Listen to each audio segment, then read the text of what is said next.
Hi everyone, and welcome to our webinar, which is a new series of webinars that we have just launched in the last few months here at the RNN Group. This is the second free lunchtime webinar that we're hosting on apprenticeships, and it's a very important week for that. It's National Apprenticeship Week, and I have the top person in the group who is going to be talking about apprenticeships here, which is James Godthorpe. He is our Director of Employer Partnerships and Apprenticeship, and there is nothing he does not know about apprenticeship. So this is why he is on today, talking to you, giving you a flavour of apprenticeships. So I will just hand over to him to do the presentation. And if you have any questions throughout, please put them in the chat or the Q&A. And I will endeavour to put them to James throughout or at the end of the presentation. So thank you very much. James, over to you. Thank you, Lucy. Thank you for your kind introduction, and welcome everyone to our a guide for employers with regards to apprenticeships. So what we're going to try and do today is talk you through from the perspective of you've never had an apprentice before, and this is maybe your first time in inquiring or getting information about apprenticeships, through to those of you that have maybe had an apprentice before and are maybe looking for some hints and tips to streamline your process, make sure your next apprentice is better than the one before. So we'll crack straight on with the slides. You will get a copy of all the slides, and some of them are quite wordy. I'm not going to read them verbatim because you will get a copy for you to read through at your leisure. But as Lucy said, do put comments in the chat, and Lucy can put them to me as we go through. And if you've got any questions at the end, do shout out. So first of all, a little bit about us. So who are we? RNN Group is a combination of 3 colleges and a university centre. We operate across the breadth of South Yorkshire and North Nottinghamshire. We've got significant influence with our local mayoral authority in the South Yorkshire area. And we're also getting involved in the North Notts area with regards to the devolved mayor that's coming there. So for those of you that are maybe in the Nottinghamshire area, there will be a devolved mayor in the same way we have in South Yorkshire. And one of the college's key roles is to influence and make sure that the voice is heard of not just ourselves as educationalists, but the employers that we serve. We work with over 1,000 employers on a regular basis for apprenticeships and staff training. And the benefit for us as an apprenticeship provider is we have all of the resources of the different colleges and university centres. And that goes from entry-level ESOL courses for those people that don't speak English as their first language, right the way through to level 6 and 7 degree level programs accredited through universities such as Sheffield Hallam and Hull. So what is an apprenticeship? In the most basic terms, an apprenticeship is a job with some form of training. All apprenticeships are designed to give people genuine skills relevant to their industry. So that will be cutting edge skills, the most up-to-date techniques, and it will be underpinned by an endpoint assessment at the end. That's done by an external body, unrelated to the college or training provider that you're working with. And they are essentially like a driving instructor takes someone to the test centre. They will do that test for you. There's a slide in a bit on exactly what the endpoint assessments entail, so I won't go into it in too much detail. The other element to an apprenticeship is off-the-job learning. So unlike the day courses or short courses that may be done in a weekend or a couple of days, an apprenticeship is a minimum of a 1-year commitment. So when you're thinking about, do I want an apprenticeship, whether that is for an existing staff member or for a new entrant to your business, you need to make sure that you've got that consistent work for them over that period of time. And there are 4 levels of apprenticeship. They go from level 2, which is the equivalent of 5 GCSEs, to a degree level or a higher apprenticeship at level 6 and 7. That is the equivalent of a bachelor's degree or a master's degree. We run a variety of those. We go from level 2 through to what will soon be our new level 7 senior leader apprenticeship. But there are lots of different providers in different vocational areas. My advice to you in terms of employers is think of level 2 and 3 as your practitioners. And then you want to look at levels 4 and above as your industry experts, those people that are either job specific experts or leaders that you're developing. So who are apprenticeships for? Well, apprenticeships for anybody, and I'm talking here about the apprenticeships that are delivered in England, who is over the age of 16 and spends 50% of their working hours in England over the duration of their apprenticeship. You can't be in full-time education, so you can't be doing another programme and doing an apprenticeship at the same time. You can be doing a commercially funded programme at the same time. my advice to you would be not to do that, because the apprenticeship is quite an encompassing thing and there's a lot of skills development required, assignments, observations, day release sessions. And so you want the individual that's doing that program to really be committed to that time. Employers can offer apprenticeships to existing staff if they've got somebody that they want to grow. And they're a fantastic way of succession planning if you've got somebody who you want to retain. But equally, they can be used as a recruitment tool. And there's a slide in a couple of slides time around how you can make that happen, how you can make sure when you're recruiting an apprentice to your business that they're really adding value, you're getting the most out of it, and the individual's getting the most out of it as well. All apprentices will have a set of skills, knowledge and behaviours that they'll be expected to learn as part of their apprenticeship. Now, they should be done holistically, and I'll take team leading. I'll use team leading a few times because I hope that sits across different industries. But as a team leader, there are a set of skills, knowledge and behaviours in that apprenticeship standard that were developed with employers through a Trailblazer scheme. Now, these reforms have been in place for probably about 6 or 7 years now. And so some of them are being reviewed and they're constantly being updated. But what they should be developing is skills, knowledge and behaviours that you need as an employer, because they've been developed by employers and then training providers have worked with them to make those programs a reality. So it's really important that you as an employer are looking at those skills, knowledge and behaviours and thinking, number one, am I going to be able to give somebody a job role that fulfills these requirements? And number two, is it something that they're going to benefit from and is going to benefit your organisation? How apprenticeships funded? So there are two methods of funding an apprenticeship. If your payroll is less than £3 million, the government will 95% fund all apprenticeship training, and the 5% will be paid as a contribution by you to the training provider. Now, you can split those payments out over the length of a programme. So I said at the beginning, they're going to be a minimum of a year. They can be up to 3 years.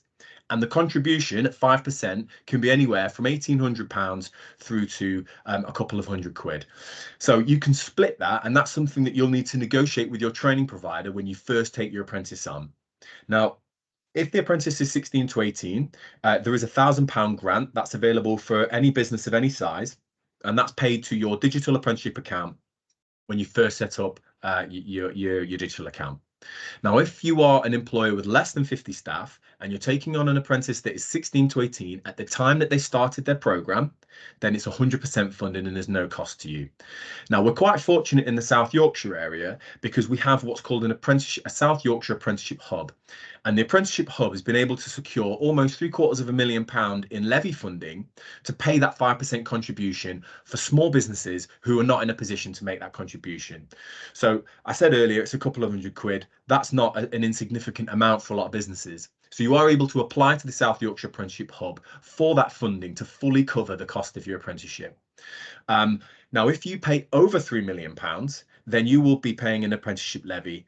Unfortunately, it's a non-negotiable levy. It's taken in the same way as tax is taken from your PAYE, and it'll be put into an apprenticeship levy account that you can access, and it's paid at 0.5% of your annual wage bill. So 0.5% is automatically siphoned off into your apprenticeship levy account, which you can then use to pay for your apprenticeship training. If you have got a small levy, i.e. you're maybe 3.2 million in your payroll, you're only paying a very small levy, and you might find that actually a couple of apprentices quite easily takes that out. You then drop into what's called the non-levy rules of funding, which I've covered for you earlier. If you don't use your levy within 3 years, that levy will start to drop off and that money will go back to Central Treasury. We've seen a lot of businesses that are paying multi-million-pound levies that have just not been able to utilise it for whatever reason, and that money has gone back to the Treasury to the tune of about £1 billion in the last since the levy was introduced a few years ago. So it's really important that if you are paying the apprenticeship levy, you engage with the training provider to look at a way that you can get that money back, because it won't be utilised in any other way. It can only be used for apprenticeships, and it can only be used for apprenticeship training, not wages, not costs associated with your apprenticeship. So it's important that you speak to your training provider about ways that you can get access to that money. And equally, if you're not a levy-paying employer and you've never taken an apprentice before, that you speak to your training provider about how to set up your digital account. All apprenticeship funding now goes through a digital account, whether you pay through the levy or not. So to do that, you're going to need a PAYE number. you're going to need an accounts reference number, and you'll need to have a training provider linked to your digital account. So it's really important that if you're considering an apprentice and you've never done this before, you speak to a training provider, get them to set up your account. It costs you nothing. It's linked to your .gov account, so hopefully you're using it anyway for any PY you're already using. And it gives you the option then, if you do want to take an apprentice in the future, you've already got your account set up and it's ready to go. If you decide not to take an apprentice, you've lost nothing. So speak to your provider. They can do all of the setup for you. Obviously, it's your account and it's your digital account, so there will be things that you will need to do, but your local training provider can work with you to set up that account. Make sure that they're allocated to set up things like the learner details, so you don't have to do that. They can set up the costings, etc. And you have what's called a double lock. So your training provider can't do anything without it coming back to you to approve. So it really is a kind of foolproof way of making sure that that training is paid for through your levy, and it's also the way to claim your incentives. We have employers every year that don't claim their incentive through their digital account and miss out on that £1,000. So make sure if you are taking on a 16 to 18-year-old, you get your apprentice provider to look into your account and double check you have absolutely made that claim, because they don't backdate it. So just worth bearing that in mind.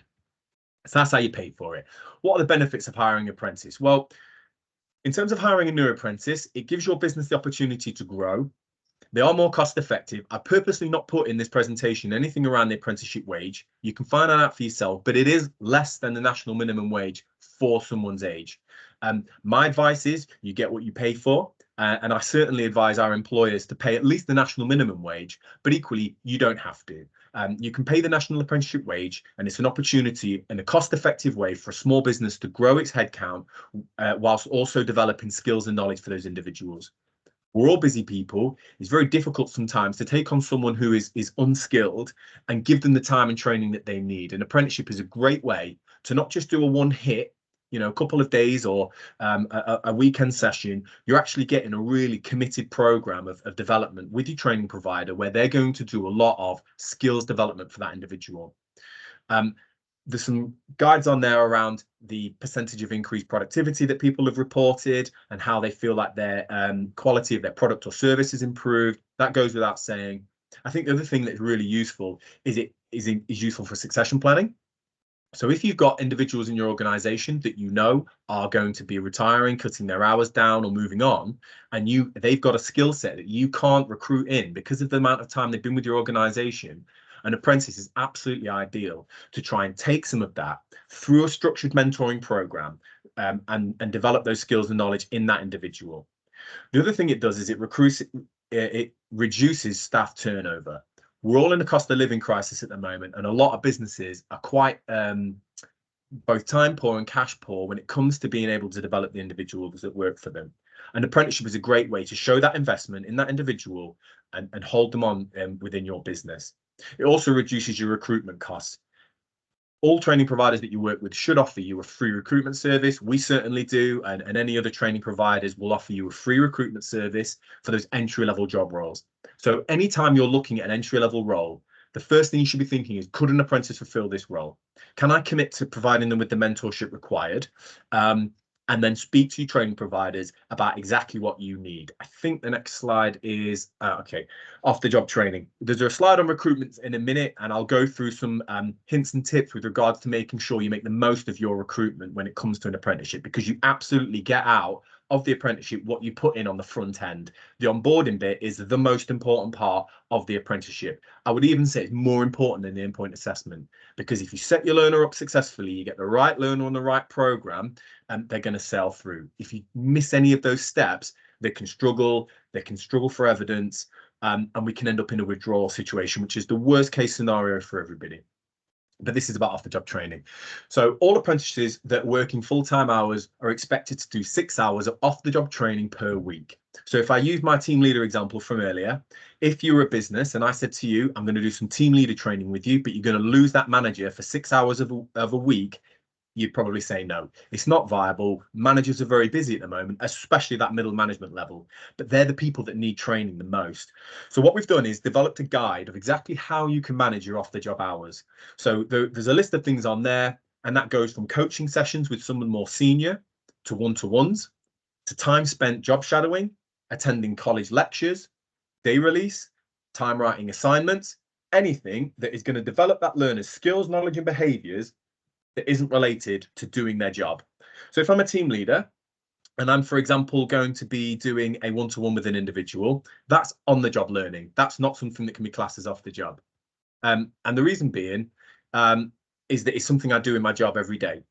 Off-the-job learning would be spending time with a mentor, asking them about how I would do an effective one-to-one with an individual, spending time researching other one-to-ones that other people have done to see what I can learn from that, speaking to my work-based tutor, asking their advice on how I can make sure I get the most out of my one-to-ones. All of that is off-the-job learning, but it only counts if they upload it to their e-portfolio. Now, we use OneFile, and it is the best method for keeping that off-the-job log ticking over. You'll see in the hints and tips that I've got at the end, it's really important for you as an employer to keep reminding your learner, so I've spent time with you today talking to you about something related to your apprenticeship. Log it on OneFile, because it just keeps it ticking over. 6 hours a week is really easy when you're doing day release. We do 32 sessions a year for day release learners, so that is for construction and engineering learners. We do monthly workshops for our management learners alongside time for assignments. So all of that stuff will be logged automatically. But those incidental conversations, those time spent with the mentor is all done in the workplace. So it's really important that employers understand what the off the job is and that they're constantly reminding apprentices, get that on your OneFile, get that on your portfolio so that we can be logging that information. Equally, team meetings. You'll have regular team meetings, I'm sure, and the apprentice will be an integral part of that. All of that stuff can be included in your off-the-job. We've got a separate handout on exactly how you can log the off-the-job training and a little bit more about the specifics that we've got on there. So we'll send that out with the presentation, but it is important that if you're unsure of anything, you speak to your training provider, and that at your review, you should get a quarterly review, absolute minimum 12 weeks. For some of our learners, we'll probably do that every 8 weeks. And it's a formal sit down to say, what have we done? What have we got coming up? And how have we performed on those tasks? It's all about developmental feedback. And so again, one of the hints and tips that I would give you is to make sure whenever you're giving learners feedback, it's always developmental. If they've spent time job shadowing, so what? What did they learn and what can they do differently as a result of the off-the-job learning that they've got? We have two ways of logging off the job. One is just a list of things that they've done and the amount of time that they spent doing it.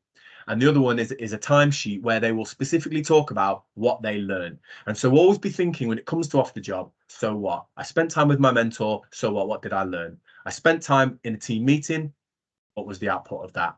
It has to be related to their apprenticeship. So if I'm doing a team leader training program, it's got to develop some of those team leader skills. It can't just be that I learned how to use a spreadsheet. It's got to be, how is that spreadsheet knowledge going to help me to become a better leader? Okay.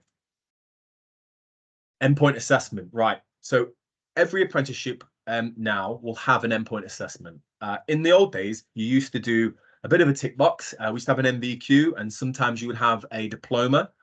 They would go through that. They'd be dragged through sometimes by their assessor, and at the end, we'd say, "There's your certificate. You've done your apprenticeship." They've replaced that now with an endpoint assessment. It's the final stage of an apprenticeship, and before they go through the endpoint assessment, they will go through what's called a gateway. It's a tripartite meeting where you'll have the training provider, you as an employer, and the apprentice. And what you'll all be agreeing is that you know what the endpoint assessment involves and you're confident that the apprentice is going to be able to fulfill the requirements. At that stage, we as a training provider take a step back and we introduce you to your endpoint assessment organisation. This is an individual that the apprentice will never have met before. They will sit down with them and they will do one of the tasks below. So it may be a practical assessment. And to give you an example, some of these practical assessments are over 3 days. So you can imagine that's quite nerve-wracking for an apprentice. For some of our construction apprentices, they'll be expected to, for example, build a wall over a couple of days. They're very time bound. If they don't get things finished on day one, they won't be able to progress to day two. Sometimes they will select the hardest task in a set of skills, knowledge, and behaviours. So you can imagine that's actually quite nerve-wracking for an apprentice. So it's really important that they feel confident and that you as an employer are giving them lots of opportunities to test their knowledge and skills. They'll also have an interview, and that will either be in the form of a project presentation, i.e. an improvement project that they're going to make.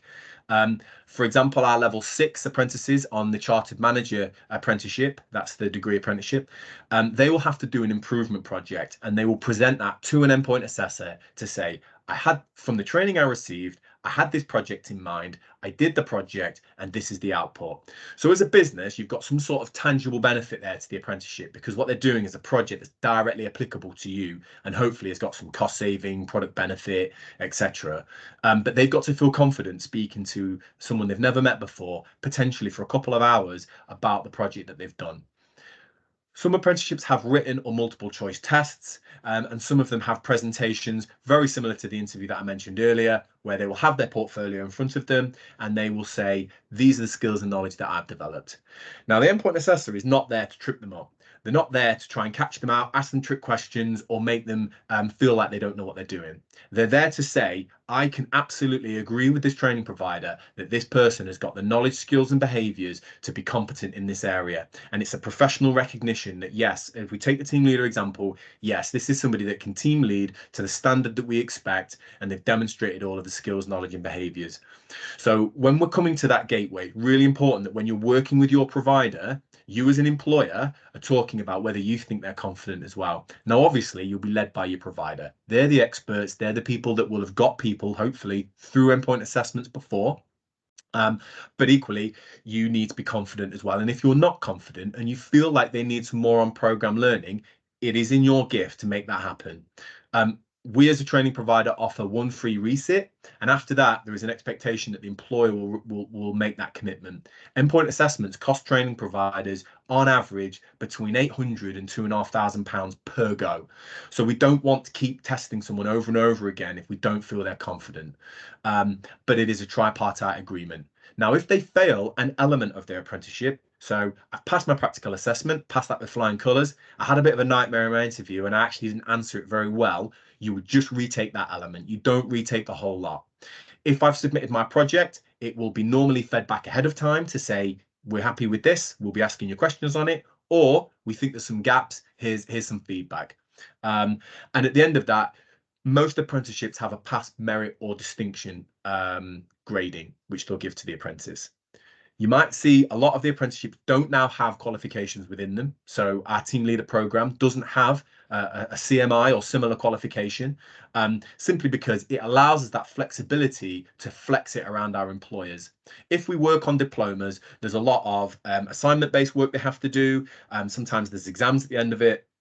So we can include those if that's what the employer wants.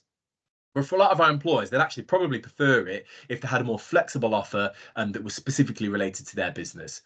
Obviously, they'll still get their level 3 apprenticeship or above, and that apprenticeship is at the appropriate standard. So if I've got a level 3, it's the same as if I'd got a diploma. It's the same as if I had 2 A levels. Okay, so what's the role of the employer? The apprenticeships are a collaboration between the employer, the apprentice, and the training provider, and no one person is any more important than any other. They absolutely have to work in synergy. And if you're already working with a training provider, you'll know that it's absolutely crucial that you are engaging both the apprentice and the training provider, and equally the training provider should be doing the same with you. They shouldn't be going straight to the apprentice, and they shouldn't be just going to you. It should be a tripartite agreement. But here's some sort of guides as to what you can do to make sure your apprentice and you as an employer succeed. Number one, dedicated mentor, absolutely crucial. We provide a complimentary mentor training program. We've got 3 levels to that. We've got a booklet that we can just send to people, just gives you some hints and tips as how to be a good mentor. We offer a webinar once a month where people can join, meet with other businesses and work with our quality team around what it means to be a good mentor. And that goes into a lot more practice of the best ways to develop your skill set, how to do ongoing training for mentors, how to pass on feedback, etc. And then we also have a webinar that we can give to people as well. Having a good solid mentor is absolutely crucial. You'll notice on there I put plural. You may have a number of mentors relating to the business, and that's absolutely fine. The key thing is that the apprentice has got somebody to talk to in the business if they're struggling. The other thing is encouraging the apprentice to complete tasks that they need to do. They're going to be new to the business. For any new entrants, it's exciting time for them. It's exciting time for you. They're developing loads of new skills and knowledge, but there is the opportunity that college tasks set by us as a training provider can get put to the wayside while they're focusing on developing their new skills in their job role. We have to work together on that, and that's something that we normally say, if you allow them a little bit of time, I know businesses are very busy, but allowing a bit of time in a week, a couple of hours here and there to just get tasks completed, to go for any assignments, just make sure that we don't end up with a big backlog and we spend half of our review talking about all the things the apprentice should have done that they've not done. The other thing is to make sure that you are making regular time to meet with your work-based tutor and making sure that they're really clear around their expectations, and then equally that the apprentice has got a contract of employment. I spoke earlier about ring fence time for apprentices to complete task, but it's also important that they are paid for any time that they attend college. So for our engineering and construction apprentices, they do a day a week. They need to be paid for that time. When they're doing online workshops for our management programs, as an example, they need to be paid for that time also. Okay. Recruiting the right apprentice. So I mentioned earlier about the most important thing being the onboarding, and a big part of that is making sure that you are recruiting the right apprentice to your job role. There's a number of ways you can do that. You can actually advertise the vacancies yourself these days. You can open up your digital account, you can advertise a vacancy, recruit people yourself, and then take them to a training provider if that's what you wish. My advice to you is engage with your training provider up front. You need to make sure that the job role that you've got matches the apprenticeship training that's provided, and that if there's any gaps, you've got a plan for how you're going to meet that. It's also important that you work with your local training provider to see what talent they've got. So we as a training provider have over 3,000 study program learners every year come through our door. They're learners that are studying in your industry, that are looking for careers in your industry. And it's a great opportunity to take somebody, I don't want to say try before you buy because these are human beings, but you know what I mean. It's an opportunity for you to have a look at that individual, get them in on a placement, bring them in for a few days. It meets their requirement for their course because everyone on our courses has to do an element of work experience. And then if you like that person and it's the right fit for you, it's the right fit for them, you can speak to your training provider about offering them an apprenticeship. So as an example, our engineering apprenticeship intake, the next one is in September. You could say today, actually, I'd like to have a look at somebody. I'd like to have a look at a number of people over a number of weeks in a welding discipline, for example. We would go to the welding class with your job description, which we would work with you on. We would identify suitable young people and suitable candidates that are local to you, arrange for placements for them, a number of days, a couple of weeks. And then the ones that you liked, you would offer an apprenticeship to, and we would lock that in for you, secure that spot for September. And that goes for all of the courses that we run. Some of our courses run throughout the year: business, hairdressing, team leader. We have intakes for those throughout the year, so you wouldn't be waiting as long for those. But for some of our programs, just due to the necessity of the training, we start them as a group so that they can go through as a group, and so we would lock that in place for you. You can obviously promote your own vacancy, and we always recommend you do that. So it's an opportunity to engage with staff members, friends and family of staff members, and also advertise the vacancy yourself through different social media platforms. All that we ask as a training provider ourselves is that you filter all of that through us, so that we can make sure that learner's suitable. There's nothing more demoralizing for a learner than to be offered a job only to have that taken away because they don't meet the criteria for maths and English or the suitability of the job role. So make sure you engage with your training provider, that they're on board from the beginning. As an example, we as a training provider use a variety of recruitment days that we run, where employers can come in and meet with students. We can put them through psychometric assessments, etc., same as you would for any normal vacancy, and then you can take them on. Okay, so this is the sort of final slide before any Q&A, and it's all around hints and tips that I would advise those of you that have had apprentices before or are thinking about taking them on for the first time to get the most out of the training program. The first is invest that time to get that great onboarding experience. So make sure you're looking at, how am I making sure my apprentices are getting the right skills and knowledge? Engage with your training provider and make sure you're really clear about exactly what you're signing up for. If we take, for example, team leader training, it's a fantastic way of developing people who are good practitioners that want to make that step into leadership, but you've got to have that leadership role for them at the end of their program.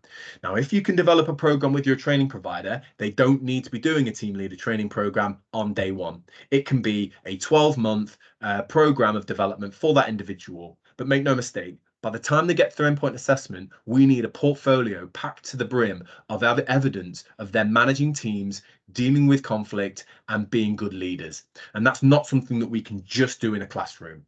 So if you're looking at a program of aspiring leaders, think about something like a 3-month program of developing that individual in the classroom with mentoring, and then putting them into a leadership role so that they've got plenty of time to develop their skills and confidence before they go forward to their endpoint assessment. That is a world-class onboarding experience there. Make sure when you're doing your recruitment, you're trying to look at who have you got as a college, as a training provider, who can I work with, and make sure you've got a dedicated recruiter there that you can speak to, same as you would as if you engage with a recruitment agency. Colleges and training providers get paid to deliver the training, which is why they can offer you a free recruitment service, and an agency, as a traditional employment agency, can't, because they only get paid when you take the person on. So make sure you're being demanding of the training provider, and you're getting what you want out of that training program. Make sure you've got a clear plan for off the job. If we're talking about team leaders, I said earlier, 6.5 hours a week, not possible. I'm too busy to lose any of my team leaders for 6.5 hours a week. However, I can spend time mentoring them every week. That I can do. I can make sure that they're spending time with somebody else in the business to develop their mentoring skills. That's something else I can do. We'll do regular one-to-ones with them. Get that plan in place so that you can see what is my commitment as a trainer, as an employer. I don't want to lose them 6.5 hours a week, but I can lose them a couple of hours a week. And if you're doing training with them, you're coming in and doing observations and the management workshops that we spoke about, then maybe I've got a plan in place. But be really clear up front about exactly what you're expecting them to do, so that we're not having to come at the end and say, we've got 300 hours we've got to demonstrate in the next 3 months. How are we going to make that happen? Yeah, that's the nightmare scenario. Your e-portfolio should completely prevent that. And certainly from our perspective, we're having regular meetings. If we come to a meeting and see we're falling behind on off the job, it'll be immediately picked up. And it's something that can be managed really easily, but you've got to put it in at the front. Train your mentors. Spoke earlier about the 3 different levels that we've got. Most training providers that you speak to will have some sort of mentor training. If they don't, my question would be, how am I going to, as an employer, develop this apprentice for you? Because if we're saying it's a tripartite agreement and we're all going to help support the development of this apprentice, how am I going to do that as an employer if I don't know how to mentor effectively? So I'd ask you to speak to your training provider about mentor training. I'm more than happy to send our guide out. You can use it with the existing training provider you've got. If you're unhappy with the mentor program that they're developing, then you know where we are. Make sure the provider explains the skills, knowledge, and behaviours to you, that they're very clear around how they're going to develop those. As an example, if we take our welding apprenticeship, you may find that you do MIG welding, but you don't do TIG welding. So if we're saying that TIG welding is a part of the apprenticeship and you don't do it, how's the apprentice going to develop those skills? Now, for us, we do it in our workshop. They'll develop those skills in the workshop, and that's applicable for the apprenticeship standard. But just be really clear, any elements that you're not delivering, how is the training provider going to meet those requirements? Because again, if they don't meet the skills, knowledge, and behaviours, they will not pass their endpoint assessment. And that's not something that can be fudged or borrowed from anywhere else. They have to demonstrate it on the day in that practical assessment. So make sure you're really clear on how your apprentice provider is going to do that for you. Involve parents in your recruitment. So we know as educationalists, parents are the biggest influencer of young people when it comes to making decisions for their careers. They're more influential than social media, believe it or not, and they're more influential than celebrities or anything else. So it's really important that you've got that resource there, that you're utilizing parents in your recruitment. When you take on a 16 to 18-year-old, it's probably going to be their first job. They're going to be nervous. They may have a wobble in their first few months. We tend to find the first 6 weeks are the time period where they're at the most vulnerable of dropping out of the course. If you've got parents on your side as well, they're absolutely going to support their child to develop. So make sure you're involving them in your recruitment events, that maybe you're doing some parent onboarding, or you at least have a link in to a parent of your apprentice so that they can speak to you. Sometimes young people come back, and any of us that have got young children will come back and they'll tell you a story that's actually very different to the reality of what the school, college, training provider, employer then tells you. So it's important that you've got that link in to say, here's where we're at, these are some development that we need to do, and the parent can support that learner as well. I said in the beginning, being demanding of your training provider. Make sure that if you think additional sessions are needed, you're asking for it. If you think they're lacking in a particular skill, you speak to your training provider about it, and they can come back to you with a plan. I'll give you an example. In our motor vehicle courses, there's diagnostic machinery that employers will be using that we as a training provider either won't be using the same equipment or be using a different set of equipment. But you as an employer need them to be confident in that, and you maybe don't have the time to train them on it. Get your training provider in, show them the piece of equipment and say, I need you to train my apprentice on this. And that goes for all the different areas, especially on the more softer skills. So for team leaders, for example, if you know that they're going to be handling difficult conversations and you're not happy with the way that they're communicating, speak to your provider and say, I want them trained on that. If it links to the skills, knowledge and behaviours, the training provider is getting paid to do that delivery for you.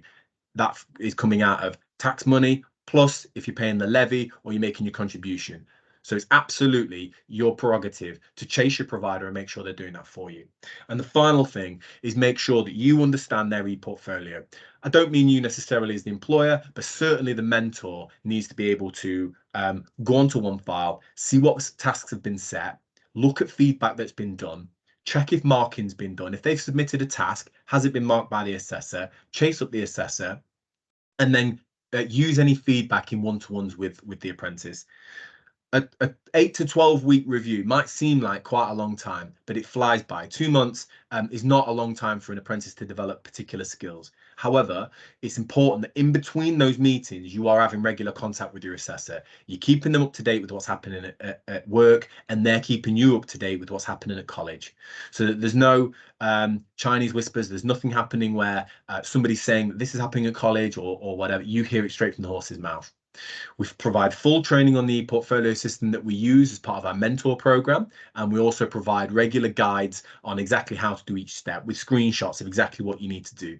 Most e-portfolios are huge platforms, and so you as an employer will only need to see a very small part of that. And so it's important that the training provider trains you just on the bit that you need, because you don't need to see all the other analytics. You might want to, and you're absolutely free to geek out on all of the different bits that that OneFile can show you, but there'll actually be a very small part that you'll need, and it's important that you know how to access that and you're doing it little and often to keep them progressing forward.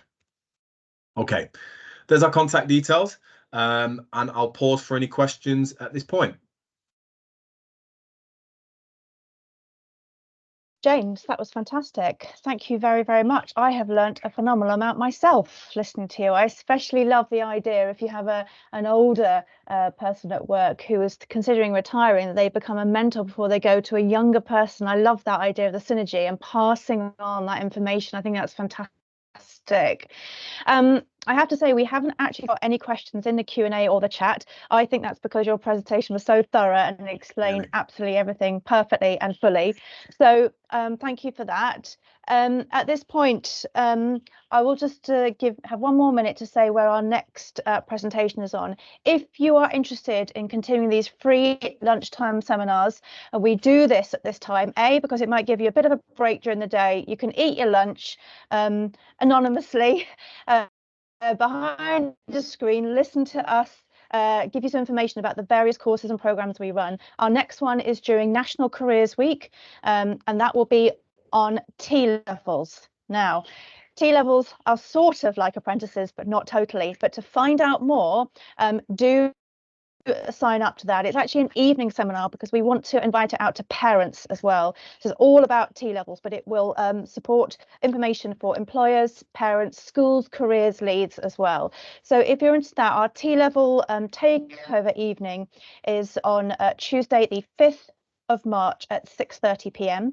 We are also running a lunchtime seminar that week on the 7th of March. That is on higher technical qualifications, or HTQs. So if you're interested on any of those, go to the group website, go into the employer section, and a list of our free webinars are listed there. We are also running another apprenticeship webinar in April on the endpoint assessment specifically. And James will no doubt be back thoroughly explaining that key aspect of the apprenticeship programme. Thank you all for tuning in. Really, really appreciate your time. I hope it's been useful, and have a fantastic rest of the day. Thank you very much. Thanks, everyone.